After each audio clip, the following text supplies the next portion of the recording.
और यीशु के लहू को मांगेंगे, क्योंकि यीशु हनेरियां तूफान को थमा देता है। सब यीशु के लहू को मांगेंगे। आपने पहले सुनना है और फिर पीछे गाना है। इसके बाद हम खुदा के कलाम को सीखेंगे। जो बीमार हैं,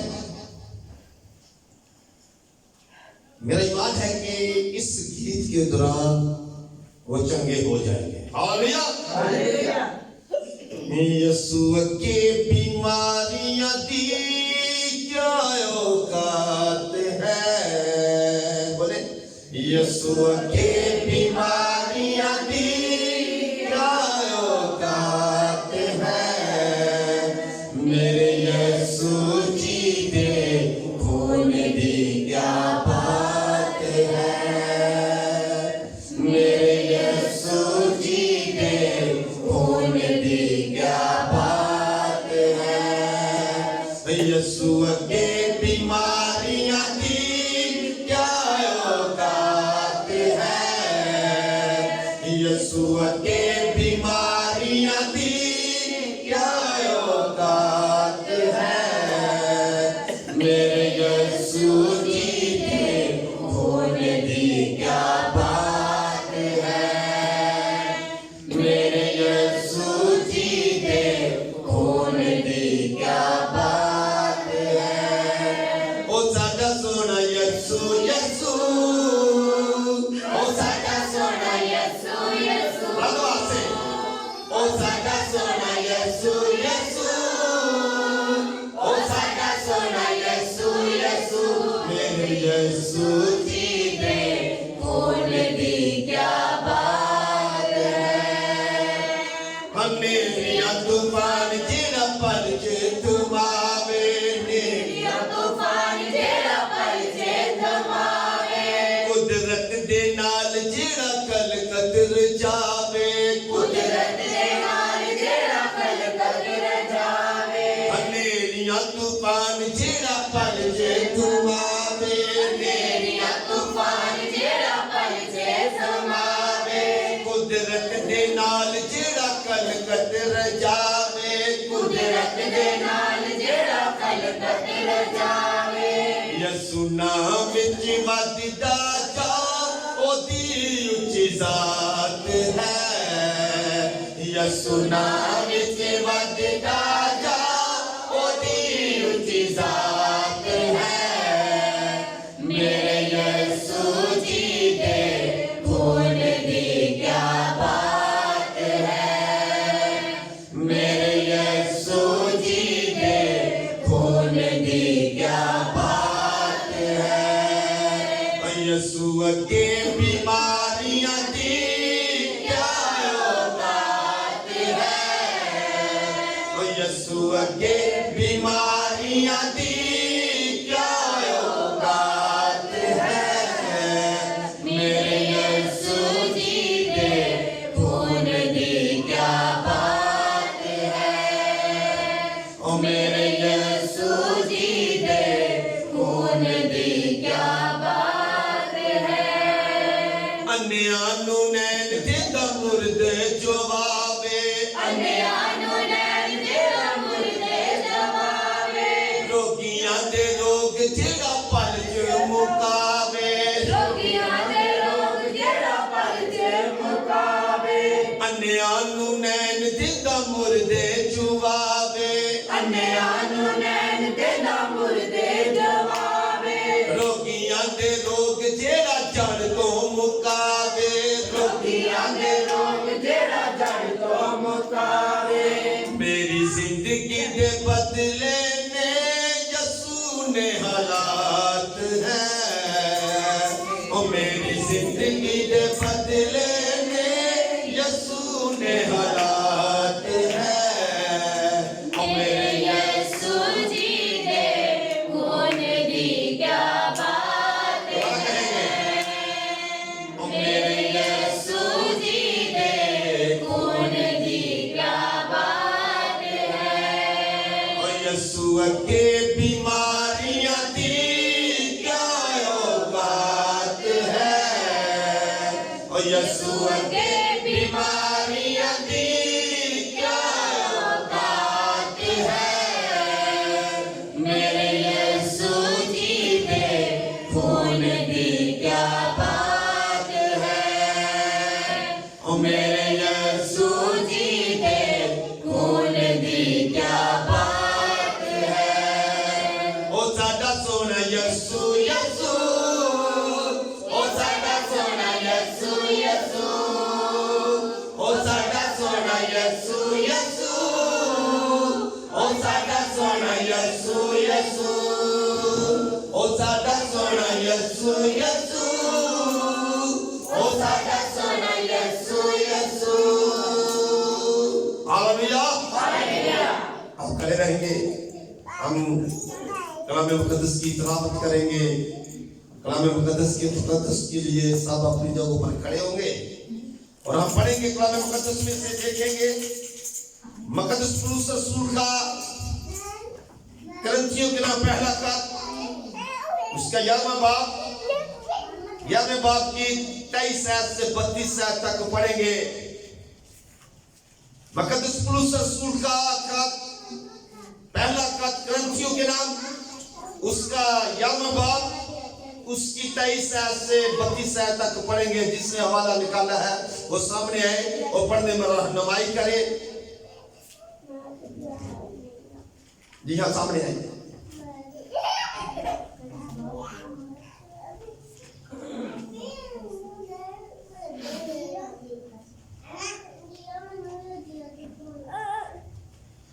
क्योंकि ये बात मुझे खुदावंद से पहुंची और मैंने तुमको भी पहुंचा दी कि खुदावंद यीशु ने जिस रात वो पकड़वाया गया रोटी ली और शुक्र करके तोड़ी और कहा, ये मेरा बदन है जो तुम्हारे लिए है, मेरी यादगारी के वास्ते यही किया करो।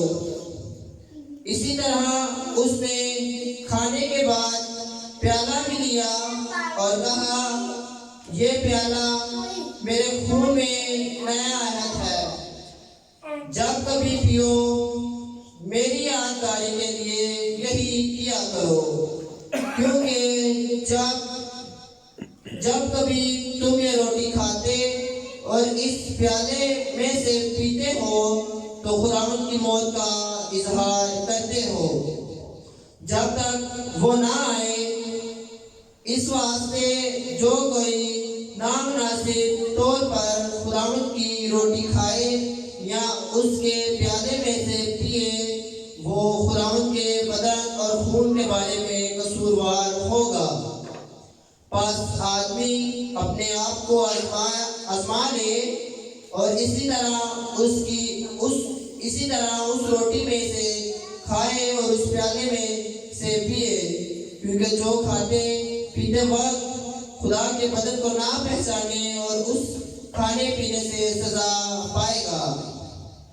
इसी सबब से तुम में बथेरे कमजोर और बीमार हैं और बहुत से सो भी गए।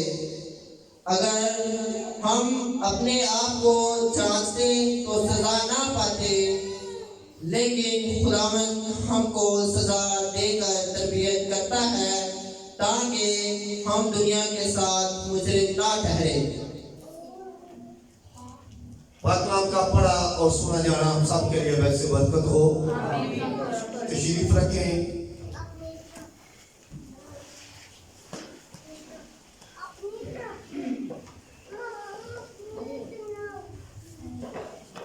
आप सब कलाम सुनने के लिए तैयार हैं? आप कलाम सुनने के लिए तैयार हैं? खुदावंद के जलाल के लिए पुरसुरकार हो।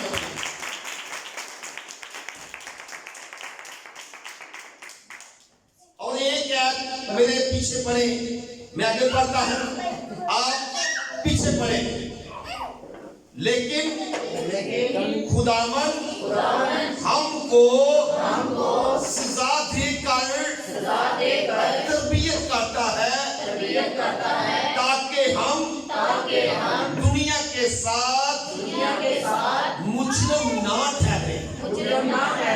आमीन। आज का जो मजमून है वो है सजा का मकसद। सजा का मकसद।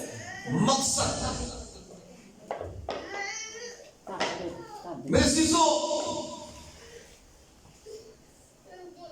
सजा का मकसद ईमानदारों पर अपनी हलाकत लाना नहीं। सजा का मकसद जो है खुदा का जो हमें सजा देता है, जो हमने पढ़ा है कि हम अपने आप को जांचते परखते, अगर हमने आपको जांचते और परखते सजा ना पाते। सजा का मकसद ईमानदारों को खुदा का अबदी हलाकत ईमानदार पर लाना नहीं, बल्कि इन्हें दुरुस्त तरीका पर लाना जरूरी है। खुदा हमें हलाकत में नहीं देना चाहता, लाना चाहता, बल्कि हमें दुरुस्त तरीका पर लाना चाहता।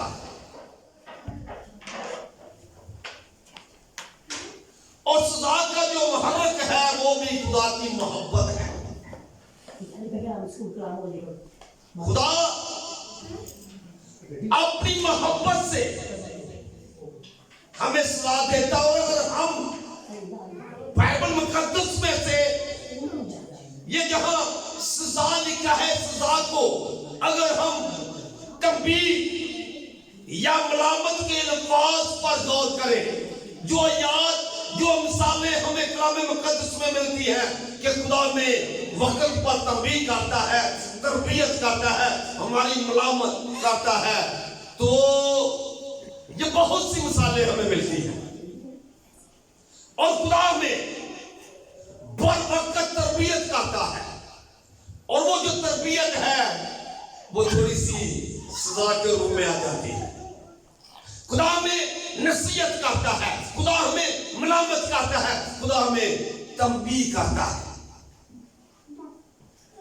और किनको तंबीह करता है, किनको मलामत करता है, किनको तरबियत देता है? खुदा ईमानदारों का, क्योंकि खुदा का ईमानदारों पर अबदी हलाकत लाना नहीं।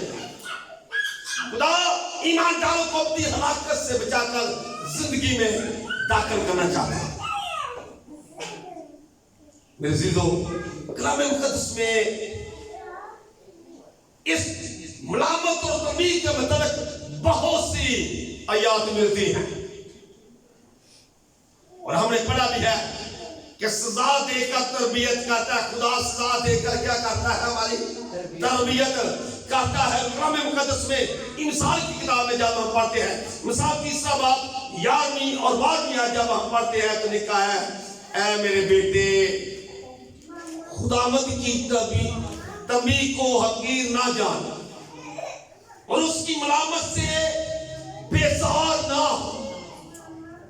खुदावंद की तंबीह को हकीर ना जान, हकारत की निगाह से ना दे।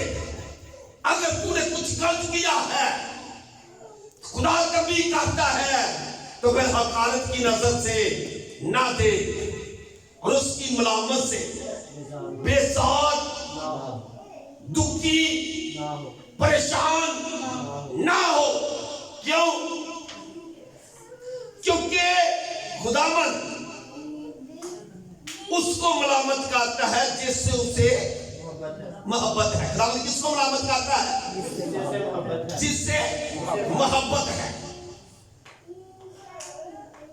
जैसे बाप उस बेटे को जिससे वो खुश है। ये जो सजा है ना, ये हमारी तरबियत के लिए है, और खुदा हमें अपनी हलाकत से बचाने के लिए सजा देता है। क्योंकि सजा देने का मकसद खुदा का ये है कि हम अपनी हलाकत से बच जाएं। ठीक उसी तरह जिस तरह बाप जिस बेटे से मोहब्बत करता है, जिस बेटे से मोहब्बत रखता है, उसको हर एक बुराई से बचाने की कोशिश करता है, उस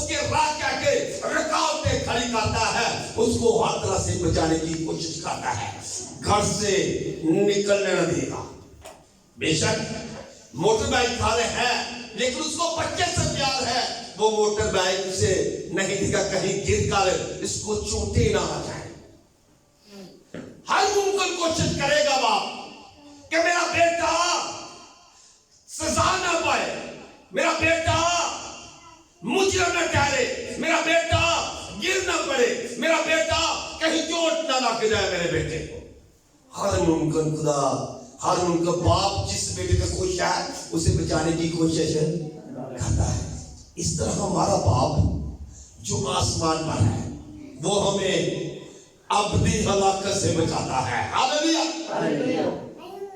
खुदा हमें तबीयत करता है, तरबियत करता है, खुदा हमारे साथ है, वो हमें मलामत करता है और वक्त पर करता है। और शायरबानी के मुताबिक हमने जो पढ़ा है वो यही पढ़ा है कि जो कोई नामुनासिब तौर पर खाएगा पिएगा सजा पाएगा,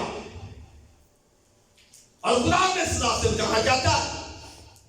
जिस तरह वो बाप जो अपने बेटे से मोहब्बत करता है, जिस तरह वो बचाना चाहता है, इस तरह खुदा हमको बचाना चाहता है। और मिसाल चले बाप की 23 में लिखा है, क्योंकि फरमान चिराग है, क्योंकि फरमान चिराग है और तालीम नूर और तरबियत की मलामत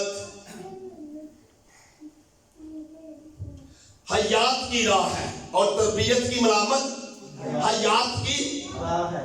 ये जो हयात है ना, ये जिंदगी है। हयात किसे कहते हैं? जिंदा जिंदगी। तरबियत की राह हयात की राह है, जिंदगी की राह है। जब आपको तरबियत खुदा करता है, जब आपका बाप आपको तरबियत करता है, तो वो आपको जिंदगी में रखना चाहता है।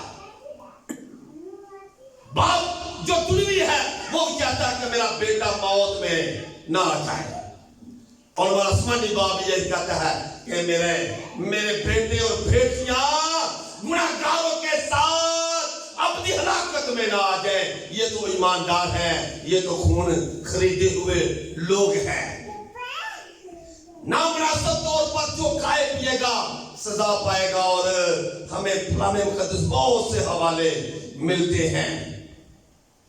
जिस तरह के हम पढ़ रहे हैं कि खुदा की मलामत जो है वो भी प्यार है, खुदा की तमीज जो है वो भी प्यार है। खुदा हमसे प्यार करता होता है मेरे सिलो, खुदा हमारे साथ प्यार करता है। जब हमें मलामत करता है, कुछ दुख और कुछ परेशानी हमारे ऊपर आती है, तो खुदा समझे कि खुदा प्यार कर रहा है, खुदा बचाना चाहता है, हमारे घर को बचाना चाहता है।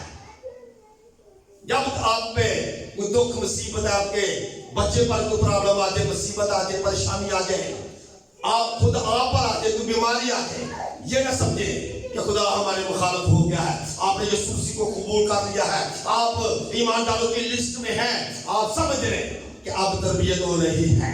खुदा हमें अबदी हलाकत से बचाना चाहता है, वो आपको अबदी हलाकत से बचाना चाहता है। और ये जो मलामत और तंबीह है, ये खुदा की मोहब्बत ही है। और पाकिस्तान में तो लिखा है छुपी मोहब्बत। ये जो छुपी मोहब्बत है खुली मलामत से बेहतर है। छुपी मोहब्बत से खुली मलामत बेहतर है। ये इंसान जो छुप कर मोहब्बत करते हैं, ये इंसान जो कौन अंदर से कुछ बातन से कुछ और है हमारे साथ, लेकिन मुंह से कुछ और है। छुपी मोहब्बत से खुली मलामत बेहतर है। कोई आपके मुंह पर कह दे कि आप गलत हैं, आपने ये गलत किया है, वो आपको बचाना चाहता है। अगर कोई आपके साथ कीना रखता है, दिल में कुछ और है, बातन में कुछ और है, चेहरे पर कुछ और है और मुंह पर कुछ और है, वो आपको मौत की तरफ ले जा रहा है। उसकी ये जो मोहब्बत है ना, चापलूस की मोहब्बत, वो आपको मौत की तरफ लेकर जा रही है। अगर वो आपने गलत किया है, आपका दोस्त है, आपका भाई है, वो आपको वक्त पर, आपके मुंह पर, आपके सामने, सब अजीजों के सामने, सब कलीसिया के सामने आपको मलामत करता है, आप समझ ले ये मुझसे मोहब्बत करता है, क्योंकि ये मुझे बड़े जुल्म से बचा रहा है, ये मुझे मौत से बचा रहा है। अगर कोई प्यार करता है, नहीं आपने ठीक किया है, आपने ठीक किया नहीं, लेकिन वो कहता मोहब्बत दिखा रहा है, इसका मतलब है वो आपको मौत की तरफ ले जा रहा है। खुदा हमें प्यार करता है, खुदा में मलामत करता है, छुपी मोहब्बत से खुली मलामत बेहतर है। खुदा में ईमानदारों के सामने हमारी मलामत करता है, और कुछ समझ जाते हैं कि खुदा हमारे खिलाफ हो गया है। मेरे अजीजों, मुकद्दस यूब को खुदा ने मलामत की, क्या उसने यही कहा खुदा मेरे मुखालिफ है? उसने नहीं कहा, क्योंकि वो जानता है, वो समझता है खुदा मेरे साथ प्यार करता है, और वो कहता है क्या हम खुदा से सुख पाए दुख ना पाए, ये जानता है वो। हम भी जाने, खुदा के कलाम को गौर से पढ़ते रहे, जब हम पर दुख और मुसीबतें परेशानियां आ भी जाए तो फिर खुदा मलामत करे।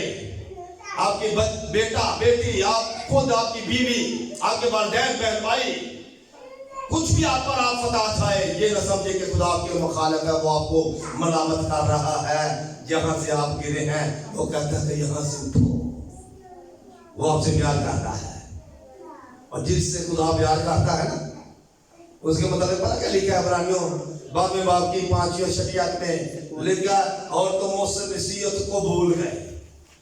मैं उनकी बात कर रहा हूं जिनसे खुदा प्यार करता है, उसी के साथ करता क्या है, और तुम मुझसे नसीहत को भूल गए जो तुम्हें खुदावंद की तरफ की जाती है कि ऐ मेरे बेटे, खुदावंद की तंबीह को न चीज ना जान, और वो तुझे मलामत करे तो बेदिल ना हो। क्यों? क्योंकि जिससे खुदावंद प्यार करता है, जिससे मोहब्बत करता है, जिसको बेटा बनाता है, उसको कोड़े भी लगाता है। पढ़े जरा मेरे साथ हवाला पढ़ ले, इब्रानियों बाब की शरीयत पढ़ ले। जिससे प्यार करता है, जिसको बेटा बनाता है, उसको कोड़े भी लगाता है खुदा। क्योंकि जिससे खुदावंद मोहब्बत रखता है, उसे तंबीह भी करता है, और जिसको बेटा बना लेता है, उसके कोड़े भी लगाता है। यह है खुदा की मोहब्बत। खुदा को बेटा बनाता है, कोड़े भी लगा लेता है, वक्त पर तंबीह भी करता है, सजा भी दे देता है, ताकि आप अपनी हलाकत से बच जाए। क्या आप उसके क्या है? बेटे, ईमानदार, खून खरीदे हुए लोग, आपने उसे कबूल कर लिया है, आप उसके साथ चलते हैं। वो वक्त पर आपको तंबीह करता है, वो वक्त पर आपको मलामत करता है, और बेटा बनाकर कोड़े भी लगा लेता है। उसका जो हकीकी बेटा जो आसमान से उतरा, उसकी गोद में से आया, उसके अंदर में से आया, क्या उसको कोड़े नहीं लगे? क्या यीशु को कोड़े नहीं लगे? यीशु को कोड़े लगे हैं, क्योंकि वो उसका क्या है? हकीकी बेटा यीशु, उसको कोड़े लगे हैं। और जब हम उसके बेटे और बेटियां मानती है, क्या वो हमें कोड़े नहीं लगा सकता? हमारी तरबियत के लिए, हमारी नसीहत के लिए वो कोड़े लगाकर हमें हलाकत से बचाता है। परेशान मत। लेकिन बात यह है कि अगर कोई शायर पानी में नासर तौर पर इसमें शरीक होगा, उसे सजा तो मिलेगी, खुदा सजा देता है। सजा उसकी ये नहीं कि ईमानदार जो है, खून खरीदा जो है, तो वह याफ्ता जो है, वो हलाक हो जाए गुनाहगारों के साथ, वो गुनाहगारों के साथ गिरा जाए, उसका ये मकसद नहीं। उसका मकसद है कि जो ईमानदार है, निजात याफ्ता है, वो से बच जाए, उसका सजा देने का मकसद सिर्फ इतना, अबदी हलाकत से वो हमें बचाना चाहता है और बचाता है। और उसका जो मकसद है ना सजा देने का, वो हमें अबदी जिंदगी में दाखिल करना है।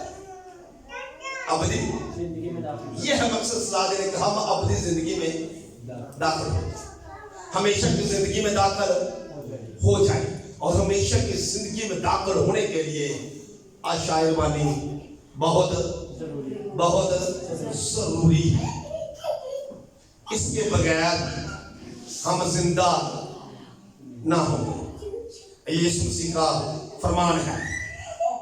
कलाम मुक़द्दस में यूहन्ना की इंजील में आप पढ़ते हैं 6 बाब की 53 और 54 जब पढ़ते हैं, उसमें लिखा है कि पढ़िए मुक़द्दस यूहन्ना रसूल 6 बाब उसकी 53 कलाम यीशु मसीह ने फरमाया, यीशु ने उनसे कहा, जी मैं तुमसे सच कहता हूँ, यीशु मसीह ने कहा मैं तुमसे सच कहता हूँ, जब तक तुम इब्ने आदम का गोश्त ना खाओ, जब तक तुम इब्ने आदम का गोश्त ना खाओ और उसका खून ना पियो, तुम में जिंदगी नहीं, तुम में जिंदगी नहीं। जो मेरा गोश्त खाता है, जो मेरा गोश्त खाता और मेरा खून पीता है, हमेशा की जिंदगी उसकी है, और मैं उसे आखिरी दिन जिंदा करूंगा। हालेलुया। इसमें है हमेशा की जिंदगी और जिंदा जो होना है यीशु मसीह के गोश्त खाने से और खून पीने से है। हालेलुया। यह है यीशु मसीह का, यह खुदा बाप का हमें सजा देने का मकसद, ईमानदारों को सजा देने का मकसद। क्या हम दुरुस्त रवैये पर चलना शुरू हो जाए, हम जो कबूल किया है फिर उसके साथ साथ चलना शुरू हो जाए। जिस तरह हनून खुदा के साथ साथ चलता रहा, एलिया खुदा के साथ साथ चलता रहा, इस तरह हम उसके साथ चलना शुरू हो जाए और मुनासिब तौर पर उसके गोश्त और खून में शरीक हो जाए। क्योंकि लिखा है ना, जो मेरा गोश्त खाता और मेरा खून पीता है हमेशा की जिंदगी किसकी है? जो यीशु का गोश्त और खून पीता, उसकी क्या हमेशा की मौत नहीं, अबदी हलाकत नहीं। यीशु मसीह का गोश्त और खून हमेशा की जिंदगी है। और खुदा बाप ईमानदारों को थोड़ी सी तरबियत करता है, थोड़ी सजा देता है ताकि वो अबदी हलाकत से बच जाए और हमेशा की जिंदगी में शामिल हो जाए।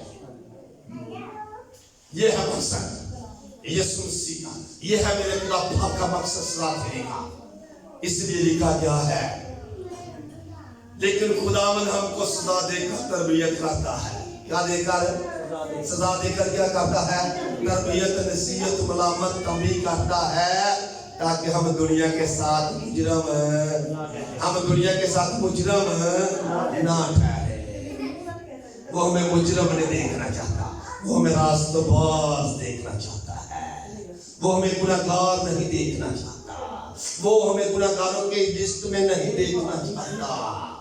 वो कहता है कि मैंने तेरे गुनाहों को मिटा डाला है, बादल की तरह मिटा डाला है। मेरे पास वापस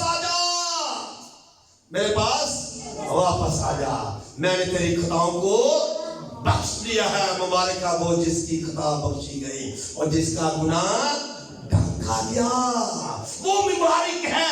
और हम वही तो है, यही हमारा इकरार है।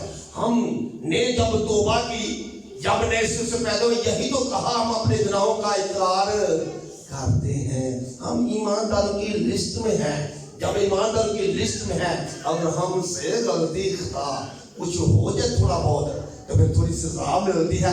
इसलिए मिलती है कि हम मुजरम ना ठहरे, जानबूझ का तो हमें गुनाह नहीं करना चाहिए, जानबूझ का तो हमें कभी भी ऐसा कदम नहीं उठाना चाहिए जिससे खुदा हमसे नाराज हो। खुदा, लेकिन खुदावन हमको सजा देकर तरबियत करता था कि हम दुनिया के साथ मुजरम ना ठहरे। दुनिया मुजरम ठहरे, हम मुजरम न ठहरे, बल्कि खुदा बाप और यीशु मसीह के साथ तख्त पर बैठकर दुनिया का इंसाफ करने वाले बन जाए। ये खुदा बाप की मर्जी है हमारी जिंदगी में। वो इसलिए हमें थोड़ी सजा देता है, दुरुस्त रवैये के लिए सजा देता है, हमारे दुरुस्त आचरण के लिए सजा देता है, ताकि हम गुनाहगारों के इस लिस्ट में ना आ जाए, गुनाहगारों के साथ ना गिने जाए, बल्कि ईमानदारों में गिने जाए, खुदा के पाकीज़ा लोगों में गिने जाए, पाक लोगों, चुने हुए लोगों में गिने जाए। हम हवा में उड़कर इस्तिक़बाल करें। Hallelujah, hallelujah. मेरी ईमान है कि आपको इस कलाम की समझ आई है। अगर तब भी खुदा वक्त पर आपको मनामत करे, आप परेशान ना हो, अपनी जिंदगी पर गौर करें, क्योंकि लिखा है कलाम में, मगर देख तू कहां से गिरा है, जहां से गिरे हैं वहां से आप उठ खड़े हो। खुदा के साथ जो वादे किए हैं उन वादों पर कायम हो जाए और मुनासिब तौर पर यीशु मसीह के गोश्त और खून में शरीक हो। क्योंकि कलाम मुक़द्दस में हमने पढ़ लिया है कि अगर कोई इसमें शरीक नहीं, गोश्त नहीं खाता, नहीं पीता, तो यीशु ने आखिर रोज से जिंदा नहीं करूंगा। अगर आप जमीन पर रहना चाहते हैं, कब्रों में रहना चाहते हैं, मिट्टी में मिले रहना चाहते हैं, फिर इसमें शरीक नहीं होना और मुनासिब तौर पर इसमें शरीक हो, ताकि इसमें जिंदगी है और आखिर रोज आप जिंदा हो। और जब नरसिंगा फूंका जाए तो आप हवा में गाड़ी पर बैठ कर यीशु का इस्तेमाल करने वाले बन जाए। Hallelujah, hallelujah.